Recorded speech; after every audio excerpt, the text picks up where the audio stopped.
प्यारे बच्चों, आज हम पढ़ेंगे डीएवी क्लास 4th के हिंदी का तीसरा पाठ अनोखा ढंग।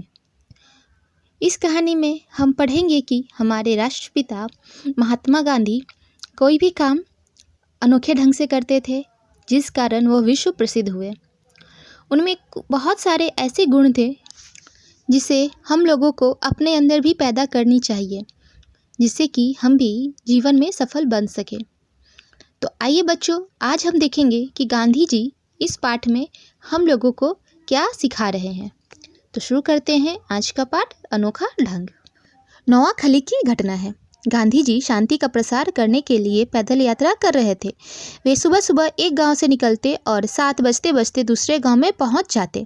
वहां पहुंचकर पहले तो लिखने लिखाने का काम पूरा करते, उसके बाद स्नान करते। स्नान करते समय पैर साफ करने के लिए वह एक खुरदरे पत्थर का उपयोग करते थे। वह पत्थर बरसों पहले मीरा बहन उन्हें दिया था। तब से बापू ने उसे बहुत संभाल कर रखा था। बच्चों, नोआखली बांग्लादेश का एक गांव था। यह घटना आज़ादी से पहले की है, इसलिए बांग्लादेश, पाकिस्तान सब भारत का ही पार्ट हुआ करता था। उस समय गांधी जी बांग्लादेश के नोआखली गांव में गए थे, किस लिए? शांति का प्रसार करने के लिए। गांधी जी जगह जगह शांति के लिए प्रचार किया करते थे, क्योंकि उन्हें अहिंसा का पुजारी कहा जाता था। उनके सिद्धांतों में सबसे पहला स्थान अहिंसा का ही था। बच्चों, गांधी जी सुबह सुबह ही गांव से शांति प्रचार के लिए निकल जाते थे। वो पूरा दिन गांव में शांति का प्रचार करते रहते थे और शाम को 7 बजे दूसरे गांव पहुंचते थे। वहां पहुंचते ही सबसे पहले वो हिसाब का काम करते थे, उसके बाद स्नान मतलब नहाने जाते थे। बच्चों, चूँकि वो पैदल यात्रा करते थे, इसलिए उनका पैर भी बहुत ज़्यादा ही गंदा हो जाता था। इसलिए पैरों को साफ करने के लिए वह एक खुरदरा पत्थर रखते थे। वह पत्थर उन्हें किसने दिया था? मीरा बहन ने उन्हें दिया था। और तब से वो उसे क्या करते थे? बहुत ही संभाल कर रखते थे। बच्चों, यह पूरा जो आज का पाठ है इसी पत्थर के ऊपर आधारित है। वह जहाँ भी जाते वह पत्थर उनके साथ जरूर जाता। एक गांव में गांधी जी पहुंचे। उनके स्नान की व्यवस्था करते समय मनु बहन ने देखा कि पत्थर तो वहाँ है नहीं।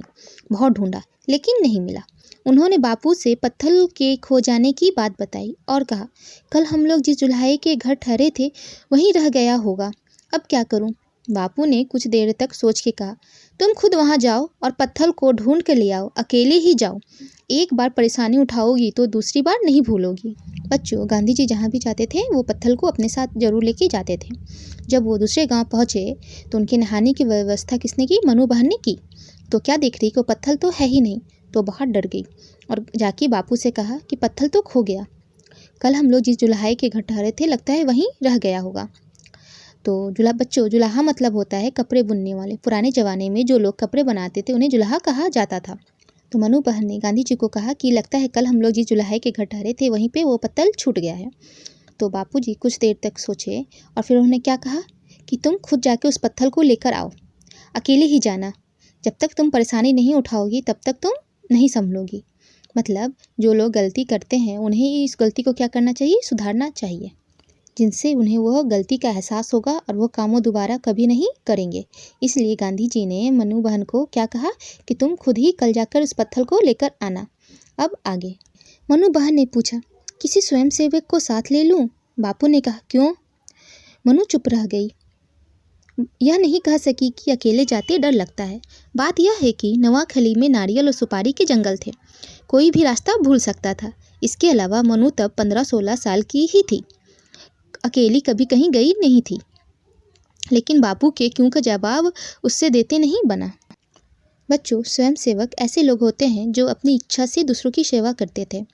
गांधी जी बहुत ही महान आदमी थे, इसलिए उनके संरक्षण में बहुत से स्वयंसेवक थे जो अपनी मर्जी से गांधी जी की सेवा किया करते थे। मनु ने कहा कि क्या मैं किसी स्वयंसेवक को अपने साथ ले लूं? तो बापू ने कहा, क्यों? मनु बहन चुप रह गई।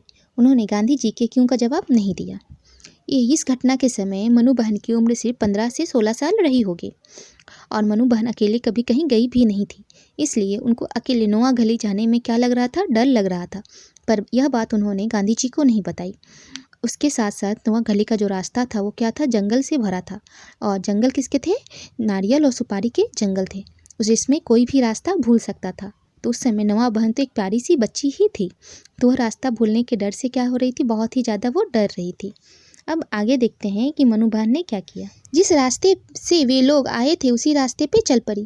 पैरों के निशान को देखते खोजती वह किसी न किसी तरह अगले गांव पहुंच ही गई।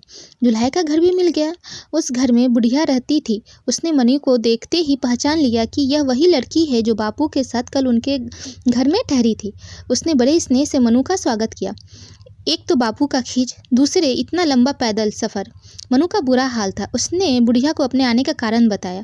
बुढ़िया बेचारी को क्या पता था कि पत्थर का टुकड़ा इतना अनमोल है। उसने तो उसे कूड़े के साथ कहीं फेंक दिया था। दोनों मिलकर ढूंढने लगी। भाग की बात है, पत्थर मिल गया। मनु की खुशी का ठिकाना न रहा। सुबह 7:30 बजे मनु घर से निकली थी। लौटती तो 1 बज चुका था।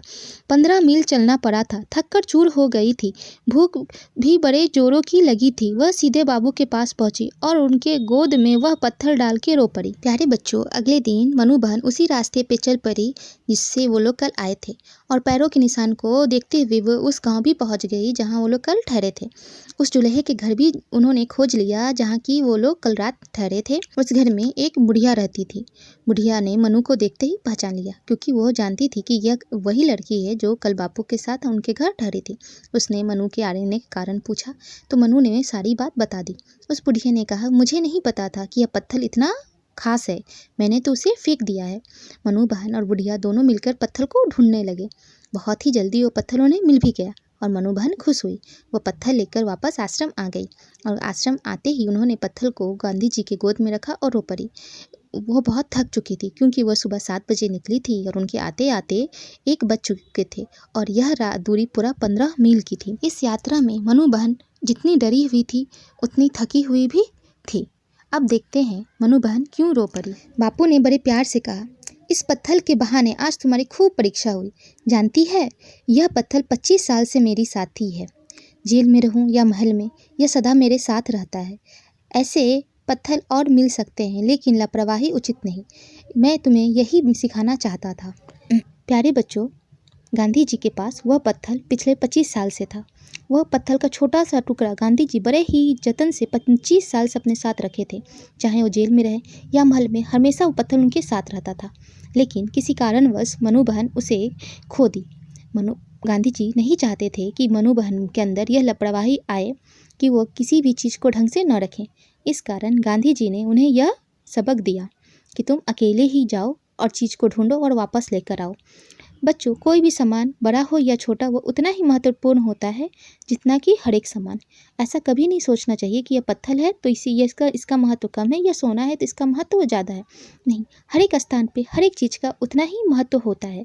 यही चीज़ सिखाने के लिए गांधी जी ने मनु बहन को वो दंड दिया था। मनु ने कहा, बापू, अगर मैंने कभी भगवान का नाम सच्चे दिल से लिया तो आज। बापू ने कहा, मैं स्त्रियों को निडर बनाना चाहता हूँ, केवल तुम ही नहीं। आज मैं भी कसौटी पर कसा गया। मनु ने कुछ कहा तो नहीं, लेकिन मन ही मन जरूर कबूल लिया होगा कि सीख देने का बाबू का ढंग बिल्कुल अनोखा था। बच्चों, मनु बहन ने गांधी जी से कहा कि मैंने ज़िंदगी में इससे पहले कभी भगवान का नाम सच्चे दिल से नहीं लिया, क्योंकि उनको इससे पहले कभी इतना डर लगा ही नहीं था कि वो भगवान का नाम सच्चे दिल से लेती। बापू ने उनसे कहा कि मैं क्या चाहता हूँ कि औरतें भी निडर बने, वो भी बेफिक्र होकर कहीं भी जाए और उनमें भी वो हिम्मत आए जो पुरुषों में है। कि आज केवल तुम ही नहीं, मैं भी कसौटी पे कसा गया। मतलब कि जितना डर मनु बहन को लग रहा था उतना ही डर किसको लग रहा था, गांधी जी को भी लग रहा था, क्योंकि मनु बहन एक छोटी सी बच्ची थी और रास्ता बहुत ही कठिन था। मनु बहन इससे ज़्यादा तो कुछ गांधी जी को नहीं बोली, लेकिन वो मन ही मन जरूर समझ गई कि गांधी जी का दंड देने का जो तरीका था वो कैसा था, बिल्कुल अनोखा। प्यारे बच्चों, इस कहानी के लेखक हैं उमाशंकर जोशी। क्यों बच्चों, आपको भी गांधी जी का यह दंड देने का ढंग लगा ना बिल्कुल अनोखा? जिन जिन बच्चों को यह अनोखा लगा वो मुझे कमेंट जरूर करें। प्यारे बच्चों, अगर आपको मेरी कहानी सुनाने का तरीका पसंद आता है, मेरी कही कहानी आपको समझ आती है, और अगर आप चाहते हैं कि मैं ऐसे ही वीडियोस आपके लिए लेके आती रहूं, तो आप मेरे चैनल को शेयर करें, सब्सक्राइब करें और इसे लाइक करना बिल्कुल ना भूलें। Thank you.